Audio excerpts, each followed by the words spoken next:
Le discours aborde deux sujets, la prise de décision dans un monde complexe et l'abondance de connaissances dans la société actuelle. L'orateur souligne l'importance de l'audace et du courage dans la décision, remettant en question l'idée selon laquelle la connaissance est essentielle pour agir correctement. Il évoque l'effet du nain Kruger, illustrant qu'être compétent permet de prendre conscience de son incompétence passée. Cette réflexion mène à une citation de Kant sur la mesure de la personne par sa capacité à supporter l'incertitude, suscitant la question sur si c'est de l'intelligence ou du courage. Le discours se conclut sur la nécessité de faire preuve d'intelligence et de courage dans un avenir où la science a son rôle à jouer. Le texte évoque le rôle de la science dans la production de connaissances et d'incertitudes qui peuvent entraver les prises de décision. Il souligne que la science n'indique pas forcément ce qu'il faut faire avec les possibilités offertes. Par exemple les domaines nucléaires, biologiques et informatiques. Il explore l'évolution du concept de progrès lié à la science, soulignant un changement dans la perception du risque et de la responsabilité. Enfin, il met en lumière l'importance des débats démocratiques sur l'utilisation des nouvelles technologies, soulignant la complexité des valeurs impliquées dans ces décisions. Les faibles valeurs entrent en compétition sans qu'une ne prenne le dessus, menant souvent à la procrastination. Ces débats techniques comme le nucléaire ou l'IA sont souvent des échecs car il y a un écart entre les militants et les compétents. Avoir un avis tranché peut parfois détourner de la quête de connaissances.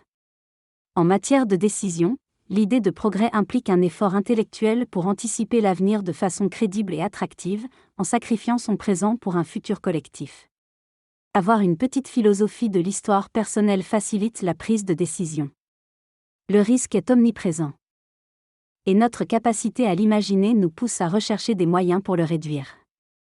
L'auteur évoque un principe inverse d'évaluation des risques qui consiste à considérer qu'un risque peut être réduit par des mesures, et s'il ne peut pas l'être, il s'agit plutôt d'une condition humaine inévitable. Cette réflexion découle d'un événement de 1976 en France où des mesures ont été prises pour réduire le nombre de morts sur les routes, remettant en question la perception des risques et faisant référence au principe de précaution. L'auteur souligne l'incertitude et la complexité des prises de décision, et l'importance de mener des recherches pour anticiper les risques liés à l'innovation. Il met en garde contre le fait que l'absence de preuves ne signifie pas l'absence de risques potentiels. Le conférencier aborde le sujet de la matière noire en physique, soulignant l'incertitude entourant son existence malgré les recherches en cours. Il critique l'usage du principe de précaution qui, lui, vise parfois à réduire l'anxiété plutôt que les risques. Il met en garde contre une paralysie induite par une perception constante de menace. Il conclut en évoquant l'évolution des termes progrès et innovation dans notre société, mettant en lumière un changement de perception et le lien entre temps, liberté et progrès. Pendant les années 70, les adolescents en France recevaient des magazines tels que Tintin et Spirou qui présentaient des visions futuristes de l'an 2000, suscitant à la fois crédibilité et fascination. Aujourd'hui, le rapport au futur a changé, passant de l'espoir à une vision angoissée, affectant la génération actuelle. Une cause de ce changement remonterait à un événement méconnu de retournement des poussettes de bébés dans les années 90, modifiant la connexion ressentie avec l'origine et l'avenir. L'angoisse face au futur, qualifiée d'éco-anxiété, découle en partie de cette évolution. Pour rétablir une confiance en l'avenir, il est suggéré de tourner à nouveau les poussettes dans le sens de la marche. Le concept d'innovation est également examiné, soulignant qu'à l'origine, il visait à conserver plutôt qu'à innover, une vision renforcée par des exemples historiques et littéraires. Le texte explore le thème de l'innovation et de son rôle face aux défis du temps qui passe. Il met en avant l'importance de l'innovation technique pour maintenir et préserver le monde, tout en soulignant la nécessité de trouver un équilibre dans le rythme de l'innovation.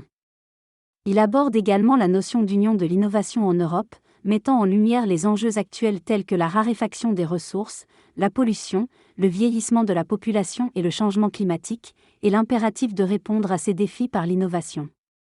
Le texte mentionne également la difficulté d'élaborer des discours crédibles et attrayants sur le futur, en particulier dans le domaine scientifique, et explore la théorie de l'univers bloc en lien avec l'espace-temps pour illustrer la notion de présence et de réalité.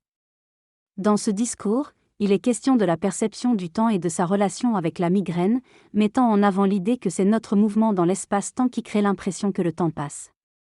Il est également question de la conception du temps entre l'univers bloc et le présentisme, où le futur est vu comme en partie déterminé par nos actions passées, tout en laissant place à la prise de décision et au projet. T aborde aussi la question de la confiance en la science, soulignant une perte de 22 points de pourcentage en France durant la pandémie de Covid-19, contrastant avec une confiance stable dans d'autres pays d'Europe. Il souligne ainsi des éléments culturels influençant la perception de la science en France. Lors d'une discussion, il est souligné que la confusion entre la science et la recherche a contribué à remettre en cause la crédibilité des experts scientifiques, notamment pendant la crise du Covid-19 en France. Il est important de distinguer la science, qui repose sur des connaissances établies, de la recherche, qui explore l'inconnu.